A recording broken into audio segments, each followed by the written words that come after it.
Passo então a bola para o Pedro Figueiredo para fazer a próxima pergunta. Oi, Beth, obrigado. Bom dia para você. Bom dia e obrigado pela participação ao ministro Renan Filho. E, claro, bom dia a todos e todas que acordam cedo com a gente aqui no Em Ponto. Ô, ministro, a minha pergunta é a seguinte.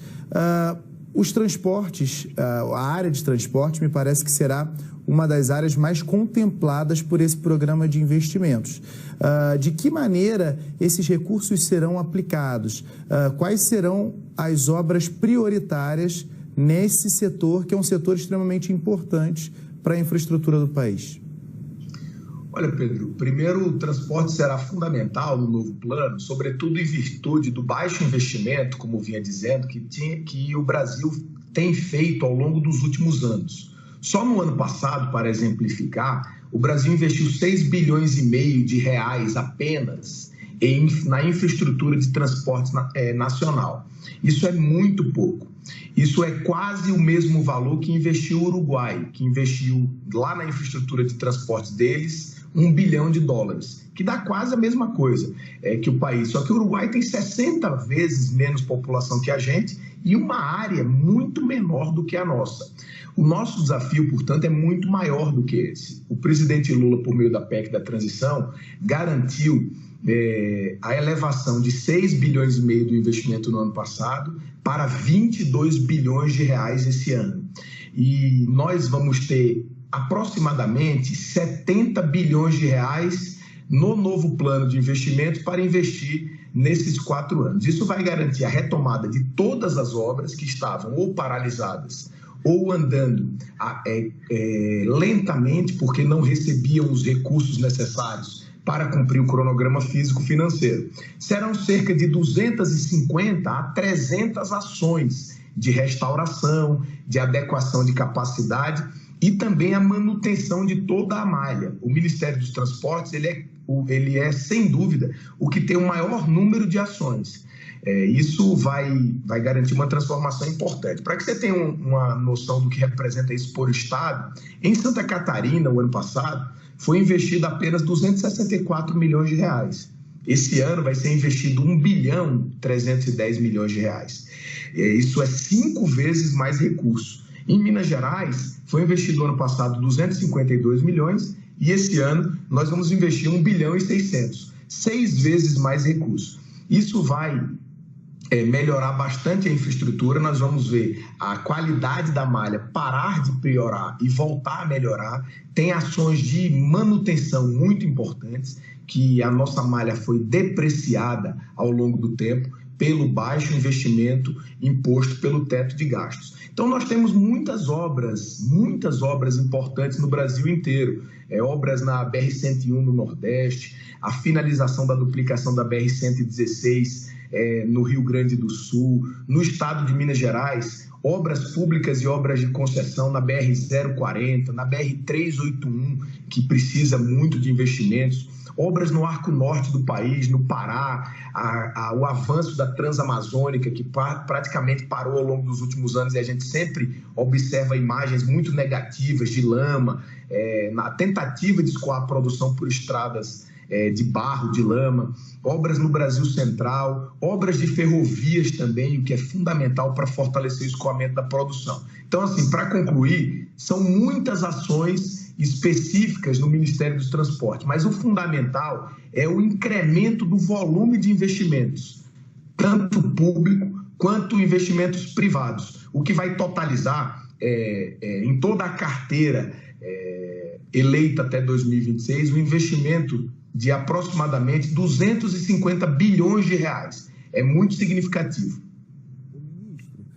E outra dúvida que eu tenho é em relação à questão justamente dessas verbas, né, desse valor. O senhor é parlamentar, licenciado, mas acompanhou ali toda aquela discussão no Senado em relação àquela permissão para despesa condicionada em função da variação ali do período da inflação para o reajuste do novo arcabouço fiscal. A minha dúvida é a seguinte, como que os ministros, né, estão aí também participando dessa articulação com a Câmara dos Deputados para que essa mudança no texto do arcabouço, que é fundamental para garantir esses investimentos no PAC, essa mudança seja mantida na votação que a Câmara ainda terá que fazer desse texto do arcabouço, que é a nova regra de gastos, né? É por isso, Pedro, que ainda há algumas dúvidas do montante do recurso que nós teremos para o novo plano de investimentos, justamente porque a gente precisa saber como sairá o texto final do arcabouço fiscal da Câmara.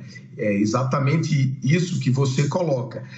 Se o texto levar em consideração a emenda apresentada pelo senador Randolph e aprovada no Senado, se ela for aprovada também na Câmara, isso vai significar duas coisas muito importantes. A primeira é a garantia de um plano de investimentos mais robusto em todas as áreas. Como falei há pouco, são muitas áreas importantes, por um lado. E, por outro lado, garantirá também sustentabilidade fiscal, porque isso nada muda no longo prazo.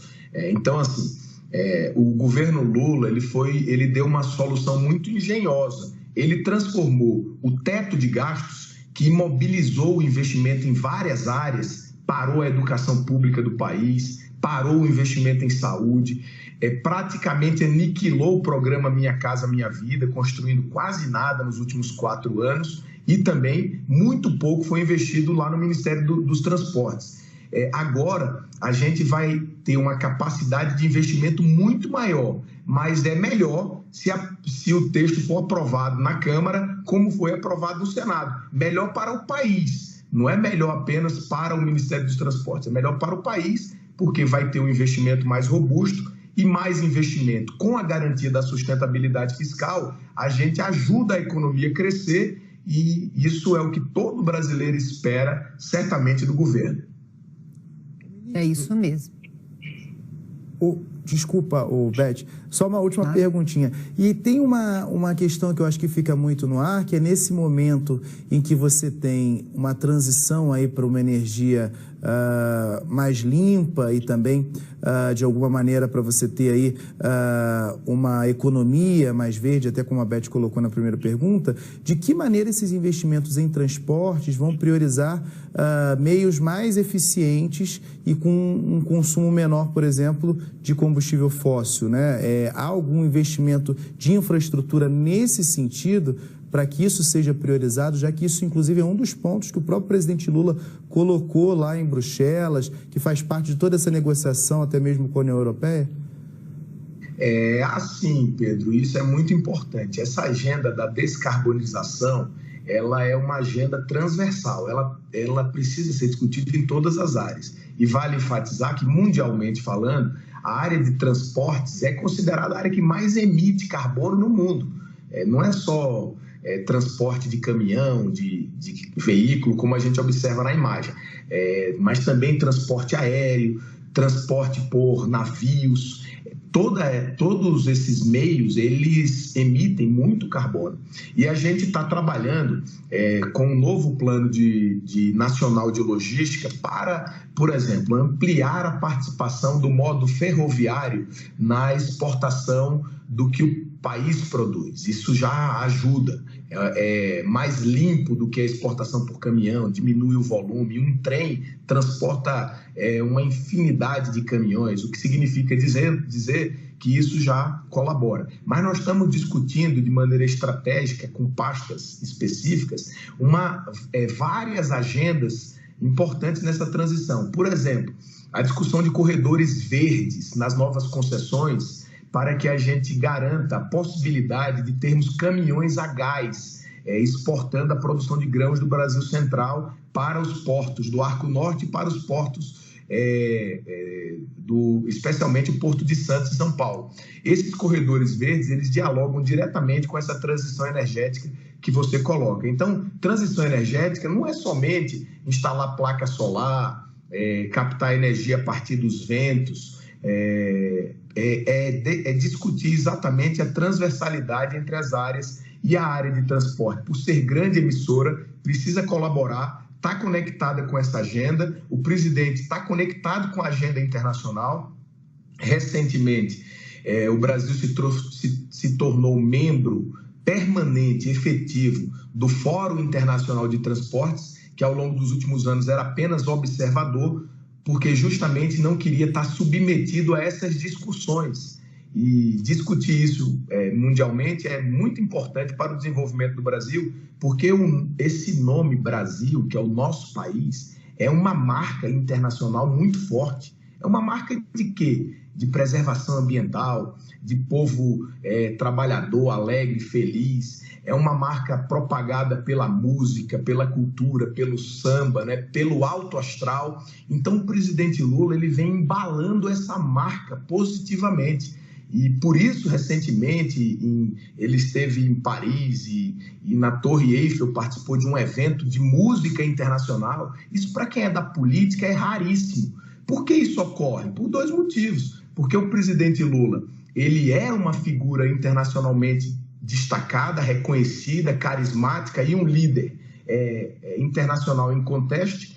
E, por outro lado, porque a marca Brasil dialoga com as necessidades do planeta. Todo mundo está preocupado com o que vai acontecer no planeta. E nós somos muito importantes, porque nós talvez sejamos, Pedro e Beth, o único país do mundo que pode aliar produção elevada com alta preservação ambiental. Porque outros países elevaram a sua produção, mas à custa de muitos recursos naturais e dos seus próprios biomas. E nós não, nós temos condição de fazer as duas coisas, de desenvolver a nossa economia, gerar emprego e melhorar a qualidade de vida das pessoas e preservar o meio ambiente. E para isso o mundo tem que colaborar, porque eles fizeram um modelo muito mais degradante no passado. Esse é o debate internacional, é o debate da transição energética e é o debate que o presidente Lula reinseriu o país. Não tem mais espaço, né, ministro, para meias alternativas, né? A alternativa é só essa, a da sustentabilidade.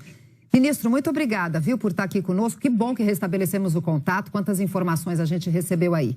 Muito obrigada, bom dia de trabalho, viu, Pedro? A gente volta a conversar já já. Obrigado, Beth.